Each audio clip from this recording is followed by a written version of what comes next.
Hey everybody, welcome back to the Whiskey Cove, and on today's episode we look at Knob Creek single barrels. Are they hitters or missers? Let's find out. Run the VT.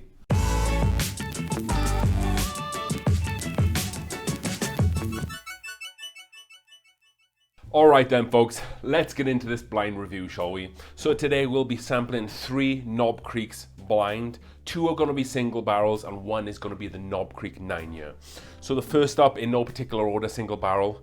It's going to be a local one here in Colorado from Argonauts Wine and Liquor. This is 10 years or 9.5 years old for this. And it comes in 120% proof or 60% ABV. So Argonauts in Denver are known to do fantastic store picks, so I'm hoping for big stuff from this one. So then the next bottle we're going to be sampling tonight blind is going to be the Knob Creek 9-year. So why I put this in here, yes it is 100% proof or 50% ABV. I'm hoping that extra 10% ABV doesn't make itself too obvious, but this is mainly just to put the cat amongst the pigeons, so to speak. Let's see how well this 9-year stands up to these single barrel store picks. So then lastly, the third Knob Creek we'll be sampling tonight is another single barrel, a single barrel 9-year coming in again 120% proof, 60% ABV. So I managed to pick this one up from the distillery in Kentucky. So again, you know, if there's one that should be winning, this should be the one because hey, the guys picked it themselves. So 3 awesome whiskeys. Let's see how they do. These whiskeys in front of me have already been shuffled and already been mixed up by my beautiful wife. So let's get into these, shall we? Okay, let's get into glass number A first to begin with. I'm getting a little bit of apple peel straight away on the nose. Not much heat on this one at all. I'm getting like Dutch apple pie notes, like a Dutch pastry apple pie notes straight away off the nose on this one. Very inviting. I like what I smell so far. Okay, let's go in for a taste. So for this one, it's a little bit more proof forward on the palate. Does a good job of coating the mouth. Really nice mouthfeel, really nice oiliness there. Up front on the taste, I'm getting like a really nice rich honey sweetness.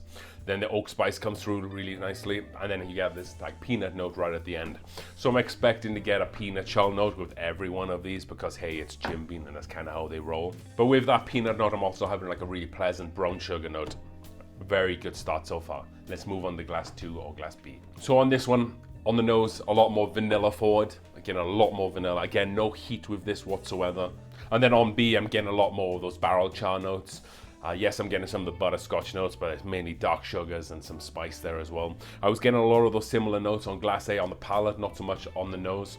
So let's see how glass B does on the palate here. So then immediately on this one, I'm getting a lot more of that alcohol burn than I did on the glass A. A little bit more of a cereal corn note there as well. Again, those barrel notes are definitely coming through, but throughout the whole palate and the finish, the ABV is staying present. So that wouldn't surprise me if this is one of the 60% ABV ones. Not so much peanut on glass B, you're getting a little bit, but you have to really search for it. It's more of like a sweet corn cereal note. It's very pleasant, I'll give it that. So then moving on to the last glass, glass C. Let's get into the nose on this one.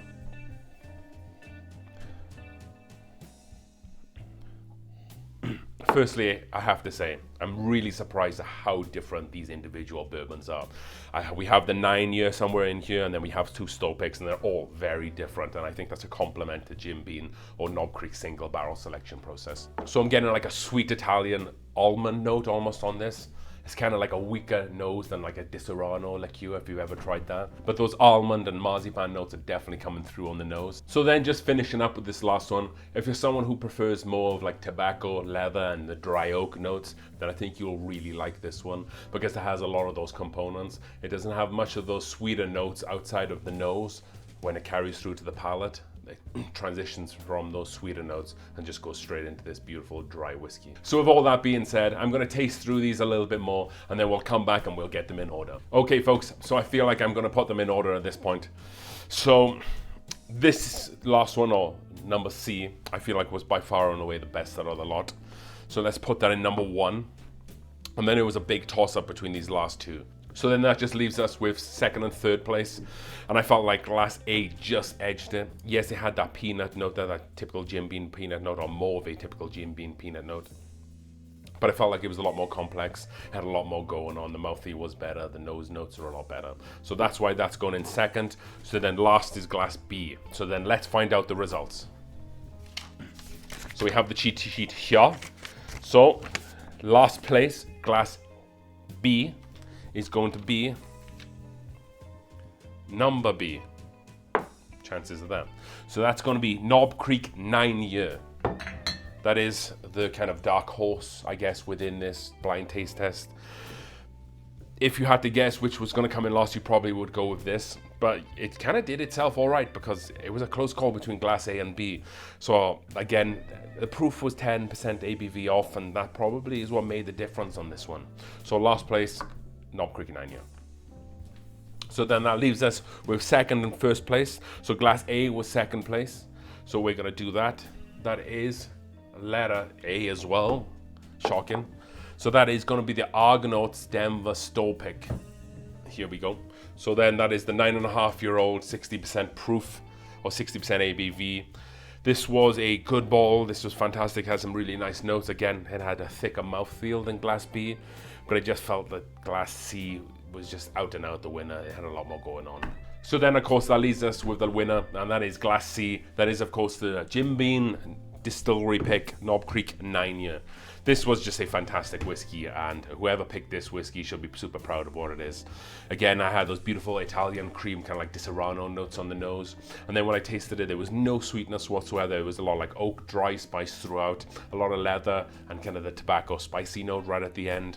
If you looked a little bit, you would taste maybe like a slight bit of molasses in there as well, and burnt brown sugar. I had a lot more of those barrel char notes. I think the big lesson to be learned here is that Knob Creek is just fantastic value for money in general. I think what I'm going to be looking at doing in the future is maybe pitting some of these single barrel picks up against some Old Forester picks I have here and seeing how they do against those, because I feel like the Old Forester barrel strength picks are some of the best value for money on the market there. So that's all we have time for today, folks. And if you enjoyed this video, please hit that like button and comment down below if you'd like to see a single barrel blind tasting series. And don't forget to subscribe to the channel to help continue to make this community grow as we drink through the world's whiskies one glass at a time. Cheers.